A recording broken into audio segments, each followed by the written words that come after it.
You are Locked On Hawks Postcast, part of Locked On Sports Atlanta on the Locked On Podcast Network.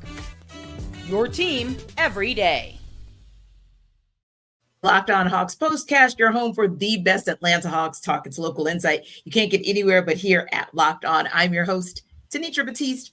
Alongside me is NBA and college basketball analyst DeShaun Tate. Today's episode is brought to you by FanDuel. Right now, new FanDuel customers can get $150 in bonus bets if your first $5 bet wins. And the Locked On Hawks Postcast is part of the Locked On Podcast Network, your team every day. So the Bench Mob 2.0 looks like it's starting to show up. We'll discuss and we'll download on keys to the Hawks, putting it on repeat in Miami. But first, let's talk takes on the Hawks ensuring a split of the season series with a 98-86 win over the Heat. And this one was kind of a drag, right? Because last night, highest scoring game for the Hawks. Tonight, lowest scoring game for the Hawks of this season.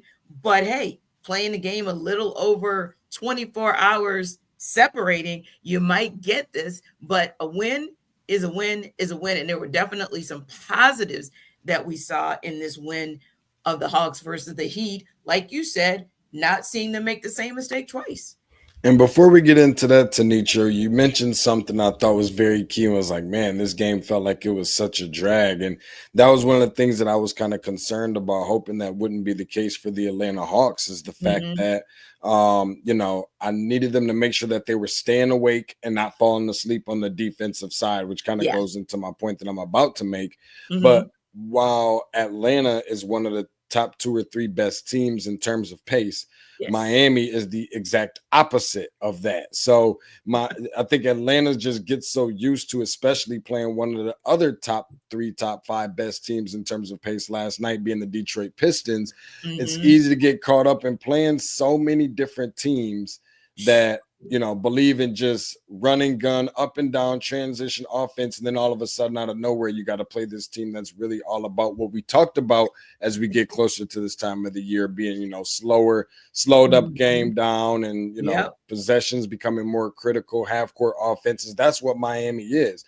So not only from that standpoint, but also just didn't make the same mistake twice, just in terms of making sure that they were closing out on the shooters. Malik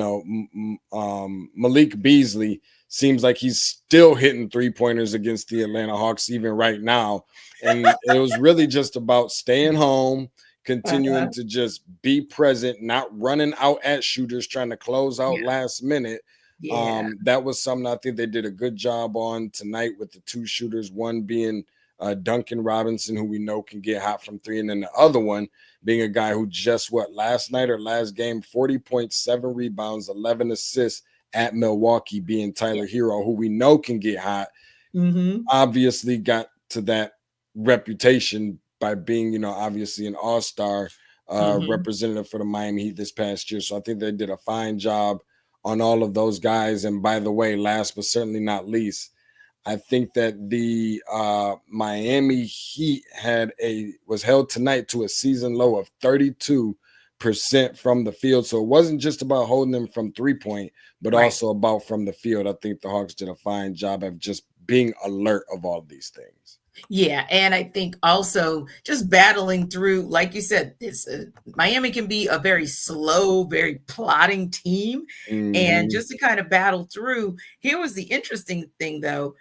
I guess sometimes when they're a slow plotting team, maybe you do create more fouls because you're moving at a different pace on offense. So you're probably taking that pace on defense as well. So I can kind of see that. But it was interesting to me that the Hawks only got 12 free throws on the night. So that, I don't know, that was just a weird stat for me. But what wasn't weird and what was more exciting for what I saw tonight was the Hawks showed some heart. And when I say that, I'm really instead of taking just the game, I wanted to take just like a little piece, because we always talk about the importance of certain points in the game, right? And we know that third quarter going into the fourth quarter, when Trae Young takes his break, that can be a make or break for the Hawks as well. And That's right. so he started it in the third quarter, just late in the third, and Miami just kind of took advantage of that. They went on a 10-2 run to end the quarter. You know, the Hawks were up 13, and all of a sudden became 5. So between Trae Young being on the bench, a little bit of careless defense on the part of the Hawks, you also saw some mistakes like Clint Capella trying to get the ball to Caris LeVert, didn't quite get there. But I do think that's one of those mistakes that you're talking about guys that have no chemistry. Like, that's right. Hadn't played in 3 weeks before he returned a couple games ago. Caris LeVert just joined this team, and that was also his first game with them. So I think when you look at that, some of those aren't as egregious as they normally would be. But I think more importantly, the Hawks weathered the storm. I never felt like when they got it down, when the Heat got it down to 5 points, that was going to be it. And the Hawks were all of a sudden just going to. I agree with that. Yeah. I felt like they really, really charged back in that fourth quarter. And yeah, they only won that fourth quarter by 4 points, but it was tied in that third quarter. And I said, oh man, the Heat are trying to play their game and they're trying to make the Hawks play that game. But I felt like the Hawks really stood their ground. I felt like they played their game and they showed a lot of heart when it mattered, which was right in that third quarter going to the fourth. I agree with that, Tenitra, and I'm glad that you mentioned some of those points because looking here, the Hawks, I think, had a 13-point lead. And while that may not be like a ridiculous amount, I do think that it is a significant amount.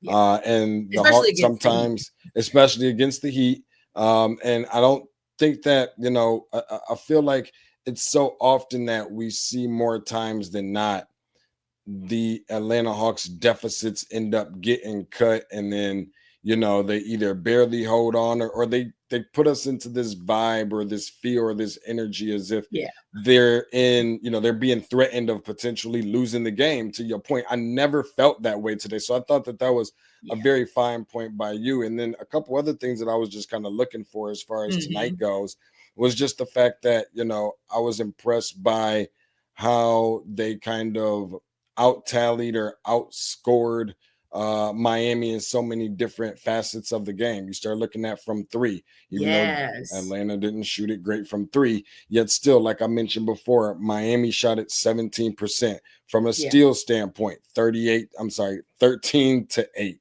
From an assist standpoint, 29-15 points in the paint. There goes the 38, 58 to 38 by 20 in the paint, and then rebounding 50 to 45. So I thought all of those things played a good point. And I don't think that they could really afford a situation where we always talking about the RRP, the random role player.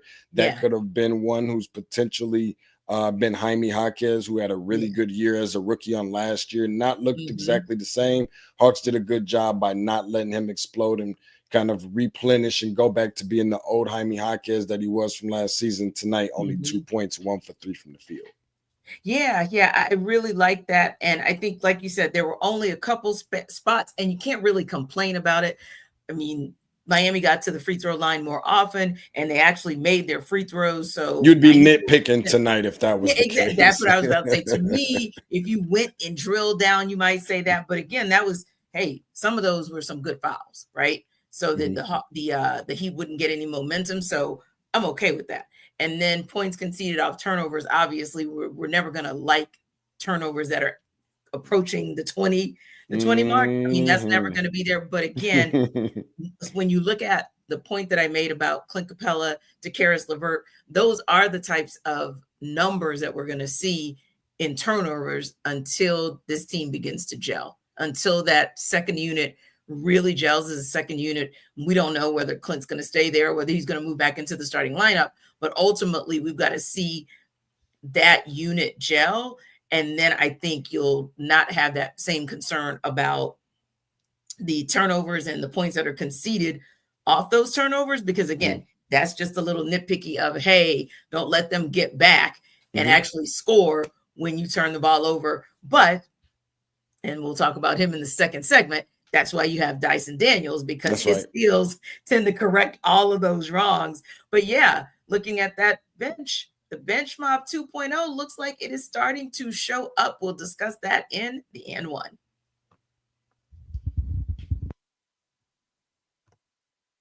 This episode of our Locked On Hawks Postcast is brought to you by DoorDash. NBA fans, get ready. They swoosh, you save. Thanks to Dash Pass, every time a player drops 50 or more points in a game, you score a huge deal the next day. It's simple.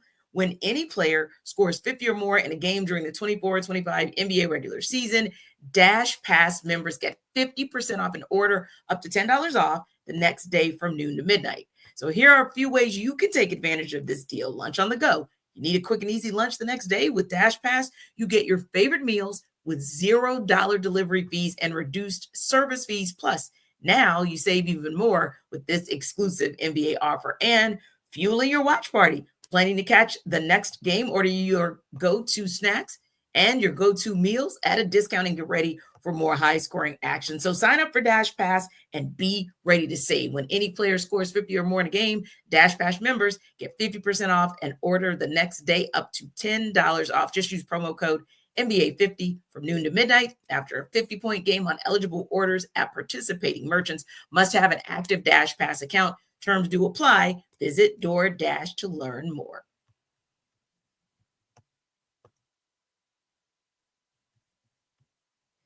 So, DeShaun, we've seen Niang have a good game. We've seen Caris LeVert have a good game. We've seen Terance Mann, but the three acquisitions for the Hawks heading into the trade deadline, we've never really seen them come together and all perform at I'll say a high level, to be honest, because they're coming off the bench. Tonight was the first time we've seen that. Niang, 11 points, 5 rebounds. Caris LeVert, 15 points, 4 boards. Terance Mann, 15 points, 2 rebounds. And I couldn't be more pleased to see what those guys were able to contribute as the newbies.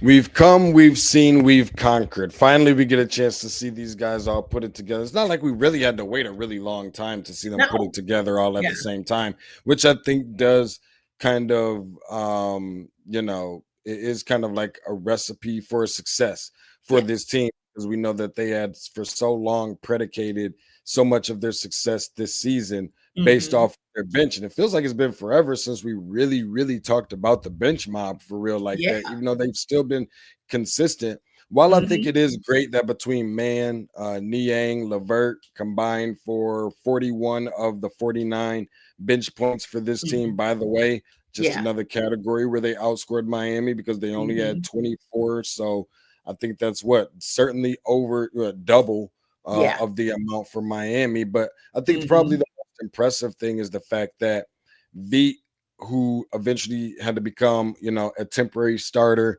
is typically, a regular bench guy. And you don't have Onyeka to be able to rely on for his offense coming off of the bench when he gives it. You don't have even Mo Gay, Harrison Matthews, all these guys. These aren't guys that either A, didn't play, or B, aren't or B become starters now.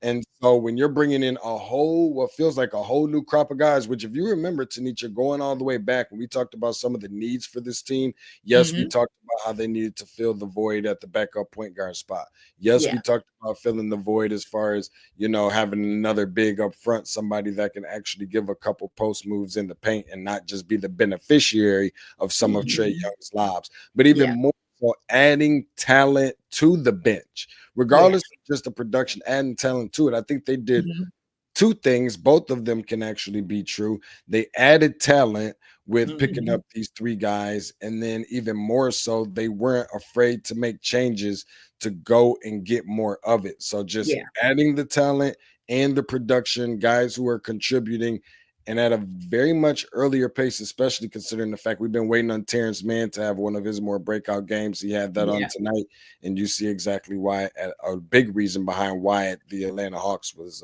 victorious tonight.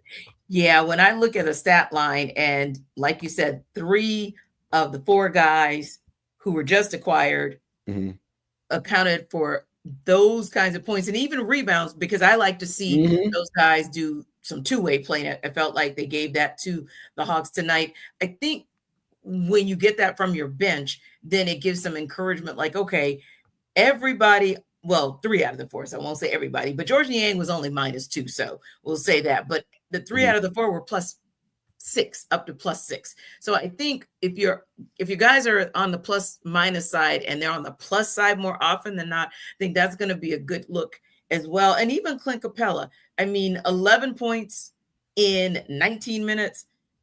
Got to give him a world of credit for that. And he scored 8 points as well. But just him being humble enough to say, hey, I mean, we still don't know why he was down for 3 weeks, but being humble enough to say, hey, if I'm on a minutes restriction or I'm going to come off the bench, I'm still going to give you the same 110% that you've been accustomed to. And Yuri said Mann's perimeter defense was crucial tonight. LeVert really found his shot late in the game. Absolutely agree with you. Those are some of the critical points because that's how you keep Miami out of rhythm. Because there was one moment where Tyler Hero had an opportunity for a breakaway. Yeah. He decides he wants to run to the 3-point line and hit and didn't. True Tyler Hero fashion. Exactly. But I really still think that a part of that was some of the Hawks affecting, right? Like, let me get this ball off real quick before they get a chance to reset their defense. I really think that, and like Anthony said, thank goodness for the bench tonight. Ugly win from the starters. Yeah, you didn't get as much as you would have hoped out of the starters, with the exception of maybe Onyeka Okongwu, who gave you 17 points and 8 rebounds in 29 minutes. Still not, and a couple of steals as well. So he probably had the best night of the starters, but I do think ultimately it was that bench that gave you everything you needed when Trae needed a rest. Because remember, Trae was available, but he was dealing with a little bit of tendonitis in his Achilles. So giving him the opportunity to not have to play 48 minutes, he only played 38. That's a good look. Something else that I think is really important, I'm glad that you brought this up about Trae Young, because, you know, especially and specifically when the Hawks were on their winning run, I think I won like 7 or 8 in a row or whatever it was. Sure, the bench kind of gets overshadowed from time to time. By the way, we forgot to mention no DeAndre Hunter of all those names that I mentioned earlier, but you know, when the more star players are playing so well at that time, the Jalen Johnsons and the Trae Youngs and the DeAndre Hunters and things like that, sometimes it's kind of hard sometimes easy to kind of oversee what some of the other guys on the bench are able to do. In true fashion, like on nights like tonight, is where you have the bench be able to step up and really kind of lead this team. I mean, Trae Young is the quote unquote leader or what have you for this team, and in most cases points, but his distribution and facilitation of the basketball being great, but those guys got to knock down shots. Who led this game on tonight? Literally, like you just said, it was the bench, because there's not very often you're going to be able to win a basketball game, in addition to that, over a familiar foe, somebody who's a division rival with you. Your superstar players either A, aren't playing in the game tonight, or B, not having a typical superstar all-star caliber type of night, and you get led by the bench. I think that needs to be put a little bit more extra sauce or extra emphasis on how really good that the bench was, with a lot of players that haven't really got good footing with developing and establishing the chemistry all the way yet. Indeed. And then you kind of look at the play collectively. And I think when those things happen, when Trae Young knows that there's going to be some help coming, if for whatever reason the starters don't really have a good night, I think that allows him to take some of that pressure off as well. And I think that's also important because, hey, a stalwart like a DeAndre Hunter, a stalwart like a Bogdan Bogdanovic, you got to reset and kind of learn all of these habits all over again. And just to know that can happen, I don't know. I feel like that was a good look for him. I feel like that was another positive that kind of came out of the game. But no rest for the weary. The Heat were coming on a back-to-back tonight. So are the Hawks. Heat will go home and maybe get a day of rest. And then the Hawks will practice here in Atlanta. And then they're going to fly to Miami tomorrow. So we'll talk about what those keys to the game look like in Who Got Next.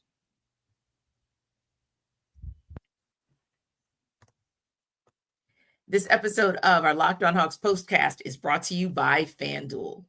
When the game tips off, the NBA action is just getting started, and there's no better place to get in on it than FanDuel, America's #1 sports book. With FanDuel, you can place live bets throughout the game, so even if you miss the opening tip or want to bet on a fourth quarter comeback, you can stay in the action. And if you're looking for a bigger payout, you can even combine your live bets into same game parlays. So those who love using FanDuel's live betting feature, it's because it keeps every moment of the game exciting.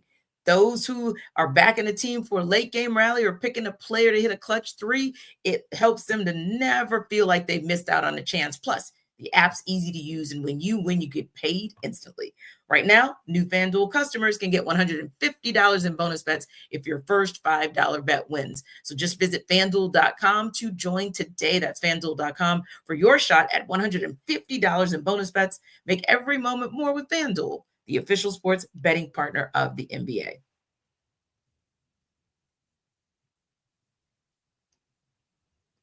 So another quick key to tonight's game before we go into keys for Wednesday was the fact that Miami decided to go with their big starting lineup, Bam Adebayo and Kel'el Ware, in at the same time. How do you think the Hawks played against that lineup when you look at the stat line? I feel like the Hawks played very well. I feel like they kept Bam Adebayo in check for the most part. He only scored 14. And Kel'el Ware only scored 8, although he did, of course, have 15 rebounds. But ultimately speaking, getting it from both of those guys at both ends of the court, it wasn't really there tonight. And I think that you can credit the Hawks for being able to contain them with that big lineup. No, I think that they did well for themselves. Yeah. I really believe that, one of the keys to victory for tonight for me, and I'm sure there will be for me on the next game, is the fact that they needed to win the rebounding battle, and they needed to limit the activity from some of the bigs. Again, I know we're getting kind of tired of saying it, but that was something I don't feel confident that they did in the last game against Detroit, where Detroit had someone like a Isaiah Stewart, who was very, active. Also had someone like a Jalen Duren, who was very active. They couldn't really afford to have a similar game like that on tonight. And in fact, I think I compared someone like a Jalen Duren to someone like a Bam Adebayo with his build and his around the rim activity and able to clean up and around the rim and get rebounds and rim running and all that good stuff. Between Bam Adebayo and Kel'el Ware, those are two guys that the Hawks, I don't think they could afford to allow double-digit rebounds from both of those guys in the same night. Now, obviously, they were successful from that standpoint. And not only that, but, Bam and Kel'el Ware were efficient, going 9 for 20 from the field, fairly efficient for some bigs, I guess. But it wasn't really in bulk. They didn't really get killed out there on tonight. So I thought that that was big. And honestly, it was one of the reasons behind the Hawks win on tonight, and their success was one of the biggest reasons behind why Miami scored under 100 points, well under 100 points. I think this is the first game of the season that the Hawks didn't score 100 points and ended up winning the game. I think that says something and speaks volume about how they were able to keep the front court in check. And then lastly, I want to give some credit on the offensive end, not just about being able to keep Miami in check, but about being able to utilize some offense behind Onyeka Okongwu, who entered this game in the last 3 games, 16 points a game, 10 rebounds, 64% from the field. I think that he did a fine job following that up on tonight, and likely to do the same thing when 48 hours rolls around from now. Yeah, he's one thing we can say about him is that he's been consistent. And another guy, Dyson Daniels, he tied his season high with 11 rebounds, had that double-double to go with 7 steals. I mean, it really is. And I didn't want to gloss over that, because for me, it was the last steal that came with just a few seconds left to play. I mean, I think it was 33 seconds or 13. But anywho, it was within that last minute, right? And I felt like this. I said, that's the kind of hustle, that's the kind of effort you want to see. You want to have the opportunity to see a player give that same energy from the opening tip to regulation. And I think that's what impressed me the most. That was what we saw in Dyson Daniels it was about 33 seconds, by the way, to be exact. But that's what we saw from the opening tip. We saw it to the end of the game. That's how you get that double-double. He impacts the game so many different ways. It's not just on the Yes. defensive side. I mean, granted, we talked about the rebounds that he was able to get, even if he's not having a Mhm. great shooting night, because we Right. always talk about the steals, right? Yeah. And it's 7 steals, I think, on tonight. And then, Yep. of course, we talk about the scoring that he typically has to go with that, but we don't really talk about the rebounds. We don't really talk about how, it doesn't feel like the void that was left behind Mhm. without having a backup point guard is kind of somewhat by committee or somewhat Yeah. I guess just kind of filled by him. And it, granted, no, is he like a legitimate prototypical natural born and bred point guard? No, but you really can't tell the difference without having that steady hand of a point guard that we just didn't get a chance to see with a made move during the Mhm. trade deadline like we felt like we really needed. So I think you got to Yeah. give him credit for that too, because when you sit back and you look at the point guard duties and responsibilities, you're looking at how he has to defend the best player as a Mhm. guard every single night. And then you look at what he's able to give on offense and on the Yeah. rebounding side and this Yep. and that. That's a whole lot of different areas that he's Yeah. able to cover, taking pressure off of somebody else. Just another reason for why I really believe that he should be the front runner for defensive player of the year this year. Yeah, he definitely it has been, and we say it all the time, but he's definitely been a surprise, like a pleasant surprise. We none of us knew Mm, quite who he was and what the Hawks were going to get out of him, mhm. but man, has he been a breath of fresh air for them.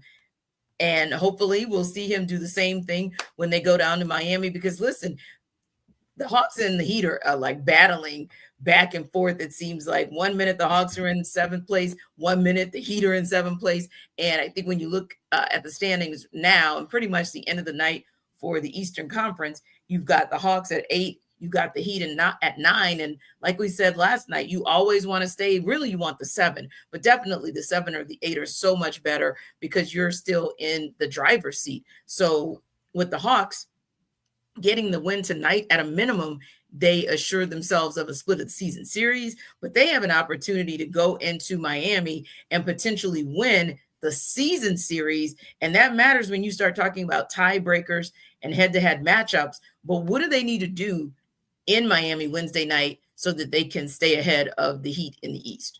Outside of the same things that they did tonight, I think you put the exclamation point on this game by not turning the ball over 18 times. I think Yeah. when you do exactly what the Hawks are doing, and to be honest with you, for some reason, I guess I feel like I like the chances of the Hawks winning Yeah. tomorrow because they're on the road. They haven't played as well at State Farm Arena this year. Going on the Mhm. road makes me like their chances just that much more, but you've still got, all the guys out there that are really hard to prepare for. Mhm. And then some of the guys like Trae, who didn't particularly have a typical Trae night, is going to Yeah. have that. Maybe some of the Yeah. others as well. So, again, just continuing to do what they did, go out there and be confident.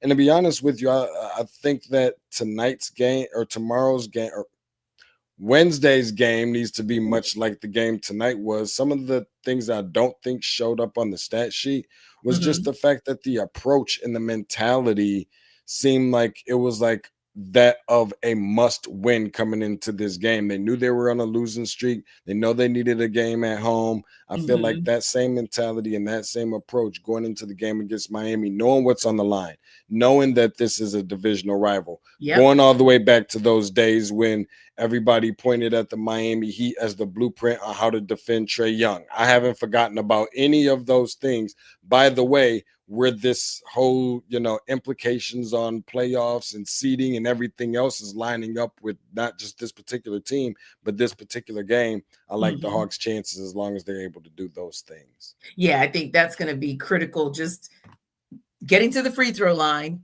making your free throws, protecting the basketball, and just Mhm. making sure that in those moments where the Heat start to try to plod the game down or they run to the perimeter, making sure that they're prepared to defend the perimeter and prepared to play at their pace from start to finish, because after that it doesn't get any easier. They've got the Thunder, and I know that's not necessarily an Eastern Conference matchup. That's just a tough game coming back home Mhm. For Friday. sure. And it's the Grizzlies, the Bucks, the Pacers. So they've got like a nice little gauntlet in there. It'd be nice for them to walk away from Miami with back-to-back wins, and not just back-to-back wins, but then they'll be saying, hey, we've got 6 or 5 of the last 8. That's not a bad way for them to come back home to face the Thunder. Locked On Sports Atlanta is the number one place to hang out after every game. So remember to like and subscribe to our YouTube channel. And for more on the Hawks, check out Locked On Hawks with our guy, Brad Rowland. We'll see you next time.